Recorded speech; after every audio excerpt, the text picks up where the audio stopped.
Hi, I'm Malcolm Stern, and in conjunction with my friends John and Sandra Wilson from Online Events, we're creating a series of podcasts called Slay Your Dragons with Compassion. My book of the same name was conceived and inspired by the suicide of my daughter Melissa and the journey that took me on and the internal resources that I found. All of my guests will have a story to tell around overcoming and ultimately thriving through adversity. Special thanks to the band Stairway, Jim McCarty and Louis Chinamo, for the use of theme music from their album Medicine Dance, and my engineer Owen Santiago. I hope you enjoy this series, and thanks for listening.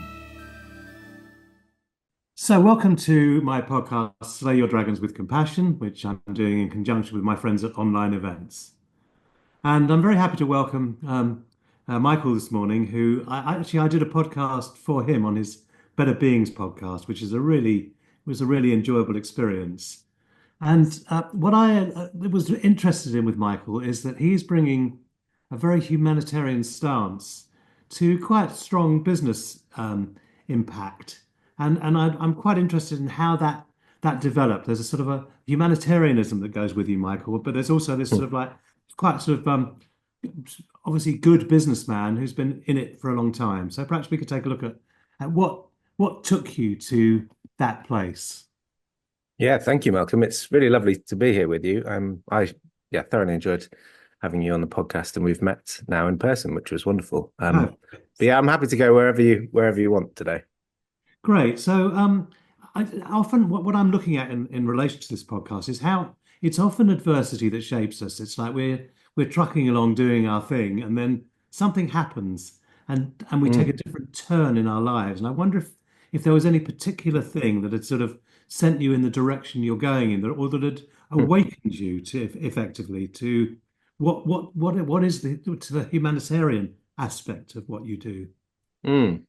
Um, well, great question. Thank you. I there's quite a few moments I would say. I I I think going back to my early years in the business world. And after university, I won't walk you through my whole resume, but I worked as an investment advisor at one of the big investment advisory firms in the city, first in New York and then London. I just had a profound sense that there was something missing inside these corporate environments, and that was humanity. I couldn't quite get my head around the fact that people seemed to put on a mask when they walked through those, whether it was revolving doors, automatic doors in big office buildings. And it just didn't sit right with me. So that was kind of lurking there for quite a while. And then there have been a few moments, pretty profound moments along the way that I would say have been, yeah, really brought that home. I was almost most of my career, I've been focused on helping to make businesses quote unquote better. So how can they be more sustainable? How can we create better cultures? How can we have a positive impact on wider society and the planet? And I always felt that there was a disconnect between the kind of espoused aims and then the lived humanity. So yeah, that's been sort of gnawing at me. What brought about your sort of sense of humanity? Because often people who get really stuck into business from a very early age, and clearly you've been with some big players in Mm. the business world. What sort of turned on the light effectively for you, I'd say, or were you born with it? well, I don't think I was born with it. I don't know, maybe I was. I mean, I was fortunate to grow up in quite a unique community, actually. My parents have both been practicing transcendental meditation for a long time. And so the sort of wider ethos that goes with that practice is built around connection to the natural world, to yeah, areas that are now, I think, even the sort of left brain credible scientists are getting into, like consciousness, for example. So this was quite a different upbringing to the mainstream. But then, like most teenagers, I suppose, I sort of grew up and wanted to get out in the world and moved to London and then New York and got very wrapped up in materialism and consumerism and money and I suppose status. And It's funny how status, yeah, just sort of stop you there for a second, because mm. I can see this sort of like, it's almost like the embarrassment about saying status, but that is a big driver for most people who are in that business community. Yeah, it becomes almost everything, right? Your corporate identity or your business identity is you. And I never quite felt that that was always the case with me. I always wanted me to be, yeah, I don't know. I wasn't comfortable with just sort of fitting in, so to speak. But I guess yeah, I played the game as far as it goes and enjoyed the sort of trappings of the travel and money and influence, I suppose, power, that word. Again, another To word where there's a sort of bull, status and power is almost like, then they're shameful things in your well, psyche somewhere. yeah, yeah, you're right. I suppose uh, right now the men, and they are mostly men that are running the world, and don't need to name them necessarily. They're very sort of, well, they're the classic sort of alphas, aren't they? And they're all about power, and I find that to be sort of profoundly unsettling, actually. So that's probably where that comes from. But yeah, there were a few moments along the way where I guess, yeah, I was sort of forced to make a decision between the corporate identity, the role that I'd been or that I'd accepted, and some kind of deeper feelings around, okay, is this the right thing to do? Is this the human or genuinely sustainable way forward? And I've sort of those wake up calls, plus just seeing a lot of people really struggling inside that corporate. I don't want to sort of lazily label everyone as a sort of toxic organization, but there's a lot of toxicity, and I don't think that the environments we've created, certainly in Western large organizations, are conducive to human flourishing. Um, Yeah, and I think what impressed me about you, Michael, when we met and when we've spoken, is that you are unreservedly you in that environment. So you do bring your sense of spirituality, your sense of sustainability of the world into your business dealings. I know when I was working, I still do some bits of work in business and still do some coaching and some group work. But in the early days when I was doing it, which is probably going back about 30 years when you were knee high to a grasshopper, probably. But I felt like I was in hiding. I felt like I would don the suit and I would present what I felt they wanted me to present. And I kept away from my what I would have thought were more ludicrous ideas. So, for example, one of my main tools is psychodrama, which can pass now in business as role play. And when I unleashed that, there was often a sort of sense of this is not okay. And I felt the sort of like, that I was actually out of sync with what I was working with. The times have changed, presumably, as well, and you're in sync, bringing in probably some tools that are much less obvious to business people than would have been in those days. And I wonder what you're able to do, whether you get any flack for showing up as being you, or whatever happens in that direction. yeah, great question. Thank you. I mean, so yeah, like everyone, I guess I've sort of been on a journey in this and in this sort of testing and experimenting.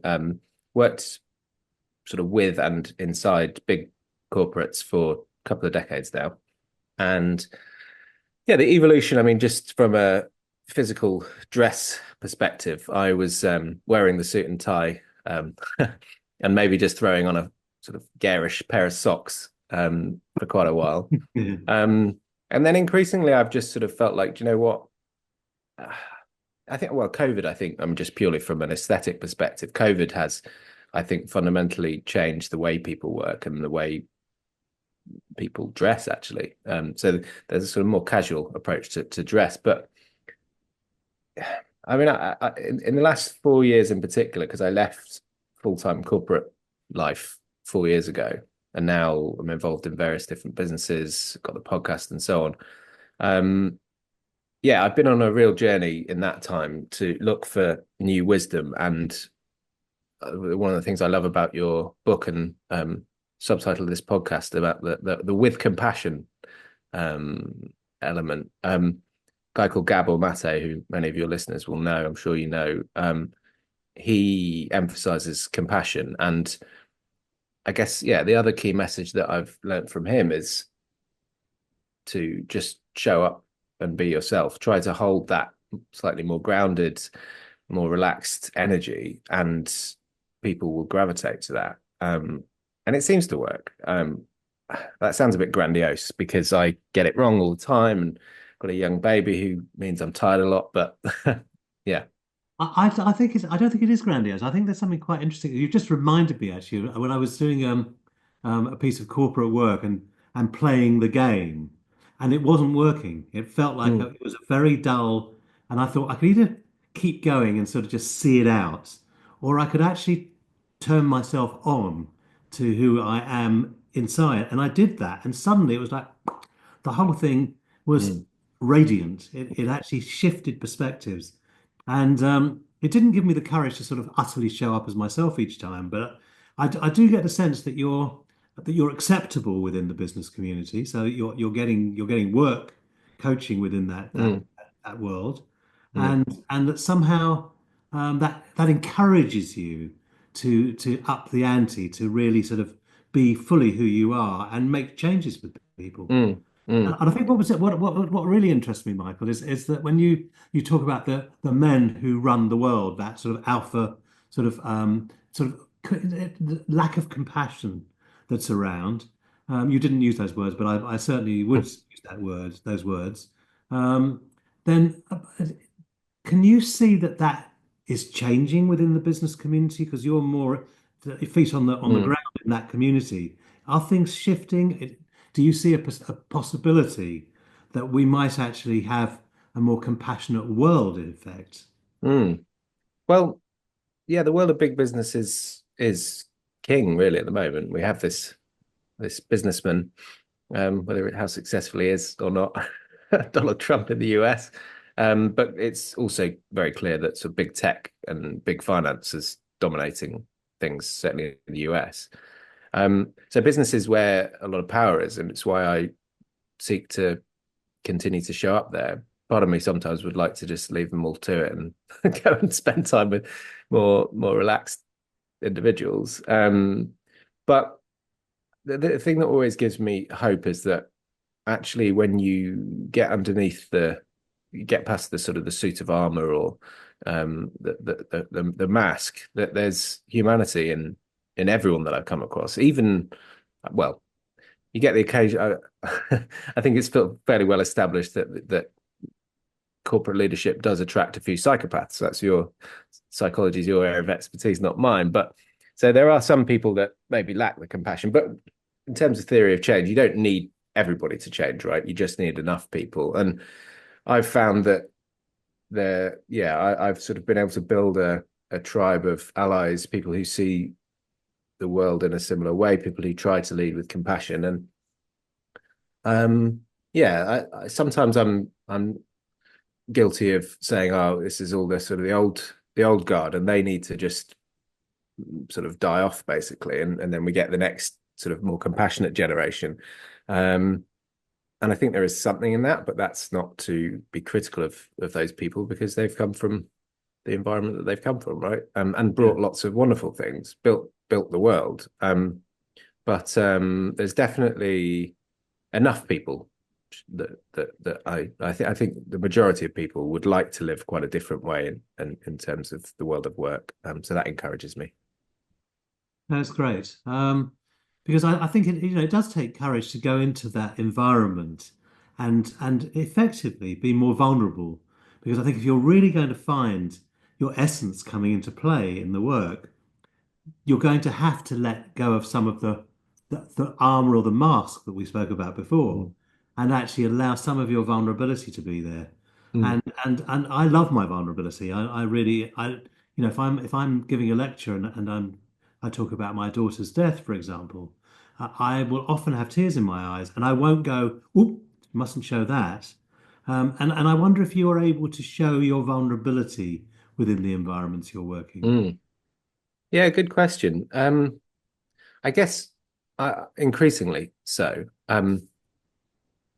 Um, Vulnerability, both at I suppose, yeah, sometimes sharing where appropriate, some personal stuff, how I'm feeling, letting people know that it's okay not to be sort of on top form all the time, and that's not really a natural state of being. But also, I think increasingly being very aware of what I don't know and that I'm open to being proved wrong every day. And I think corporate world and certainly big consulting sort of we've bought into this idea that we must sort of we're flawed and fallible if we don't have all the answers and we're not on our A game all the time. But that's obviously nonsense.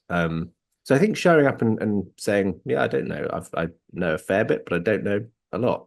That also gives people permission to go, oh, okay, we can be human. Yes, I think that's exactly it. And I remember when I was running a series called Alternatives at St James's Piccadilly in London, and which I know you know about as well. And I remember the people who used to turn up completely assured of who they were and how the world operated and their place in it. And I found them after a while, I found those people boring. But people who are still inquiring and saying there was some sort of question of not knowing and evolving your way of thinking, that's what really fascinated me. And I remember Mm, people like Bob Thurman, who's Uma Thurman's father. It's a shame he gets known as Uma Thurman's father rather than as the most one of the most profound Buddhist teachers I've ever met. Or Ram Dass, who was a big influence in my life, who came with a lot of vulnerability and not overdoing the personal stories, but dropping enough in to show that they'd had to suffer for their art in some ways as well. mm. Yeah, yeah. Well, that reminds me actually. I had a boss at EY who was on the global executive and had been there a long time. He was very good to me actually, but he certainly, like most leaders there, had to sort of wear this suit of armor, this sort of infallible, sort of hard-nosed business character. And he once said to me, kind of jokingly, but yeah, reflecting on it now, he said, "Oh, you can be a bit of a know-it-all, Michael." Whoa. Because I was very passionate and had some very clear ideas that things could be a lot better than they were, um, and spent a lot of time thinking about it and advocating for those positions. And so I think, yeah, he was, yeah, saying, hang on a minute, there's wisdom everywhere, and don't feel like you've got it all sorted. And I think the last few years, going through some personal challenges, real kind of knowledge seeking phase. Yeah, I'm much more aware of the fact that we have this shared humanity, and I know a bit, but everyone else knows something valuable too. So it's interesting. He had the courage and the wisdom to be able to give you feedback because it felt like when you reflected on it, you didn't reflect this guy going, "Oh, Michael, you're a bloody know-it-all." It was almost like he was actually giving you something as a reflection. He was giving you honest feedback, not from a place of judgment particularly, but observation, and nor from a place of undermining or disliking you but actually sort of like reflecting for you. And I think that's one of the things we have to learn to do is how to, well, the title of my book is Slay Your Dragons with Compassion, to say what needs to be said and say it compassionately so that we're not just going along with the status quo all the Mm, time. So mm. that probably would have had quite an impact on you. He was a boss, he was someone you knew. And by the way, EY, you mentioned is Ernst Young. So there's a very well-known law firm. Uh, Consulting and accounting. yeah, sorry, consulting. I think you see how far out of that They game they I do do they do law as well now. They're all these sort of am. Yes, amorphous beasts. Yeah. yes, yes. But there is something about learning to speak our truth, and I think within business, I've seen a lot of jockeying for position and holding stances of "I know best." And Mm. it feels like a very old style of leadership. To moving towards the sort of more enlightened styles of leadership, servant leadership or consensual leadership, which is probably what you're involved with. Yeah, yeah, that's right. You mentioned earlier on that I guess I sort of have an acceptable face for the business world. Nice I haircut as well. That's good. Yeah. I can talk the language, and I've been there, and I'm sort of, yeah, reassuringly RP, receive pronunciation, and whatever else. Lorna Davis, who I know is a friend of yours as well, the former CEO of Danone North America. She said to me when I was leaving EY, "Oh, we need people like you, to be bringing this message of more heart-led, more collaborative leadership, because yeah, the world is still run by largely men." So someone who can show up and say, "Do you know what? It's okay to be a bit more vulnerable. It's okay, or more than okay. It's more effective to lead with compassion, and bring all the wisdom around you to the fore, and to allow that to flourish." Lorna talks very eloquently about collaborative leadership, and she's someone that's inspired me as well. Yes. And I think that's right. I think there's something profound about allowing vulnerability to be part of our makeup, not in a sort of a manipulative way where you'll drop something in order to encourage Mm, someone else to do something, but where you're willing to sort of like to take off the armor, knowing that you could actually be penetrated by the arrows coming from the other side if they mm, wanted to. mm, But then, if that's the case, you're probably in the wrong environment anyway, if that's mm, what you're having mm. to look out for. So, do you look to work, consult with organizations that where people are already to some degree waking up, or to some degree sort of like broader than the norm? Yes, yeah. I mean, I would say there aren't many big global organizations that have, I suppose, really embedded more compassionate, human-centered, sustainable strategy leadership. But there are pockets inside most organizations of people trying to experiment and do different things, lead differently, run their businesses differently, prioritize, yes, money, but also things like purpose and impact. And so, yeah, I think I'm kind of really now at a stage where I'm sort of done knocking on closed doors, because Yeah. people aren't ready. So, There's no point in trying to educate the uneducable. So I think that's well, uneducable at this yeah, stage. Without, yeah, as you say, everybody underneath has humanity in them. But mm, for some, the chainmail is so thick, there's no point in trying to hammer away at it. yeah, Just reminded as you were speaking of a personal development 5-day workshop I ran, and one of the guys in the work in the workshop was a CEO of a quite well-known organization, and he after some days got into a very vulnerable state where he was crying, and I was sort of just really impressed that he was showing up in that way. And his wife, who was also in the workshop, said if he did that in the boardroom, he'd be dead meat.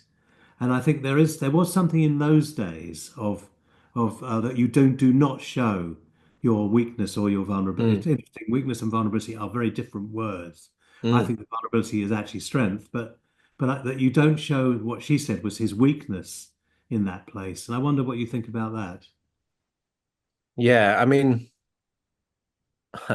I must admit I have done my best to not focus too much on what's going on with US politics at the moment. Um, Be unavoidable though, isn't it? yeah, it is, but I guess, yeah. So the reality is we still have, unfortunately, lots of older male leaders who are coming from a place of, let's be real, trauma, I guess. I mean, an absence of love somewhere along the line to cause them to behave in this way, but also this, yeah, they've been sold the idea that to be a man is to be strong and to man up, I guess. So there's still an awful lot of that about, and these guys have taken power at the moment. Um, but I mean, Brené Brown is one of the better known experts in the power of vulnerability. And I guess just my lived experience is connections and teams and cohesive organizations only come together in the longer term when you treat people like humans and show vulnerability, allow emotions, because it's authentic. It's who we are. And I think if the armor is thick enough and the defense is thick enough, that person will have a great deal of difficulty being in intimate relationship with others because you can't just Mm, drop it when you're in with your partner. mm, That you'll find it's almost like if you're bullying enough in the world out there in the world, you're probably not going to be able to drop that when you go home as well, and it won't make for very enjoyable or healthy relationships. no, no. I mean, yeah, it's probably stepping a little bit sort of over the mark, but yeah, I'm not sure how great Donald and his wife's relationship is, but seems a bit frosty, at least from the outside. We won't go there. But No, I went there. so Sorry. we no, no, no, no, it's fine. I actually think it's good to flag it and go, how does that function? Because Mm, that's an obvious one that's out there in the world. mm, Um, and I've come across a lot of very successful business people who are very unsuccessful in relationships as well. mm, And I wonder whether you're able to, and this is going into the personal a little bit, but so mm. don't go further than you want to go as well. How you've impacted in your relationships. Are you able to show up as a vulnerable man within that context? Mm. Yeah, the short answer is to the kind of show up as a vulnerable man is yes. I have been fortunate to um have two wives. Not at the same And time, I expect, not at but the same time, no. But they both are wonderful people. And so yeah, I think at the fundamental level, that has been possible, but it's certainly the case that when two people are busy and in high stress, um, I guess, yeah, sort of fight or flight type environments more days than not, then that creates, yeah, it really compromises personal relationships, for sure. I mean, the thing that really drives me to do the work I do, going back to our mutual friend Lorna Davis again, her counsel to people inside big organizations and businesses is to go where your heart breaks.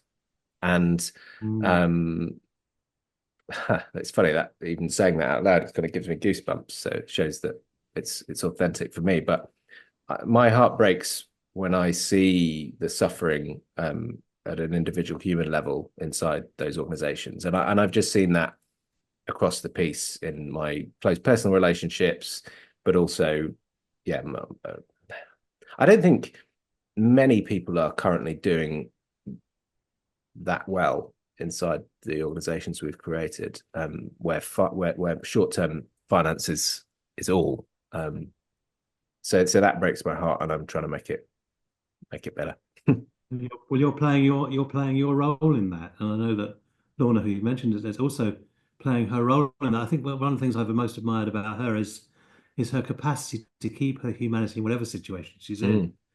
Mm, And I think that does take some real doing. But I'd just like to remark on something you said, which was that you've had two wives. And that's great, and they're both wonderful people. But very often, what we find when our hearts are closed is that a relationship finishes and you trash the other person. That's the way that you deal mm, with the finishing of it. And so I'm uplifted by the fact that you're able to say that they're both wonderful people because it's when we've been it always strikes me as really odd when we've been really close to another human being and the relationship comes to a finish, whatever the reasonings are, mm, and they become nothing. They become debris from our mm, past. And mm, I think that's such a shame that we lose that. We wipe out the beauty of the relationships. mm. Well, I think in my own experience, it's sort of it's a cultural norm, right? And I remember some close friends of mine who felt, yeah, I suppose upset on my behalf when my first marriage ended, would be sort of rushing to apportion blame, and I was just kind of that never really sat well with me. I didn't want to rush to sort of jump on that particular bandwagon because I always thought, well, no, there's no positive value there. As much as you might have some sort of resentments, at least in the short term. Yeah, what good is there in trashing something that has been great for a long time? Mm. It's almost like reviling love because something will have have loved in you, and it doesn't have to turn off because you're no longer in the same sort of relationship. And that's the thing I see with relationships is that Mm, relationships mutate and change, mm, and sometimes that will look like they've finished. But I think there's very few people, women I've been in a relationship with, where I've shut them out. You know, that's like I feel like if we've had that intimacy, then that intimacy needs to be honored as well. mm, So you know, I have a very close and dear relationship with my ex-wife. And she's a very good human being, and somehow we didn't manage to last the test of time. But I think that we've got this picture that relationships ought to be forever and ever, living happily ever after. And of course, that's not the way it works. And with all mm, the pressures of mm. modern life as well. Yeah. In your current relationship, you've got a young baby, so that's going to provide some good spice for the relationship. How are you managing that? If that again, if Um, that's not too personal a question. no, no, absolutely. Yeah, well, I had about 90 minutes sleep last night. Wow. And so I was thinking coming onto this conversation, your podcast, Malcolm, that I wasn't going to be quite at my best, which was sort of troubling me slightly this morning. But I went for a run, had a cold shower, some of the sort of physical disciplines, I guess. And I've yeah, just about okay to show up today. I hope. But no, it's that wonderful mix of the highs and the lows, right? The my youngest son is now 17 months, and he's just developing all the time, and I'm lucky enough that I spend one day a week with him. We sort of split the childcare in a way that means that we both get some time with him during the working week. And yeah, he's a handful, keeps me awake, but the love is deepening all the time. And I definitely found that with my 10-year-old that just gets stronger and stronger. Yes, there are challenges, but no, it's the most wonderful thing. Yes. I remember this just reminded me, I went to live in a community in the 1980s with my then wife and our young child. And I blithely said, "Oh well, you know, we'll split the childcare because we're living in community, we're doing stuff within the community, and so that'd be fair enough." I lasted 3 weeks in that. I realized what an enormous job it was. It's Mm, like, yes, of course, it's got its beauties in there as well, but it's like mm. it's really tough work. Yeah, I mean, not a lot of dads really share this stuff. I'll be honest about the fact that the first year of both of my sons' lives, I found really hard. Didn't There was some real joy in there, of course, but more lows than highs, I would say. Mm. And people aren't open and they don't talk. It's so wonderful, it's such a blessing, and which of course it is, but it's really hard. And then it keeps getting better, I would say. And I think if we deny, because I have this thing where I struggle with what's called positive psychology, which is always looking for Mm. you know, turn it around and make it into something positive. I actually think there's some really wonderful growing to be had in the shadows as well. Absolutely. Yeah, Yeah. those nights of sort of lying there hoping you could escape to your wife for a glass of wine on the couch and looking at the clock. Again, Um, yes. yeah.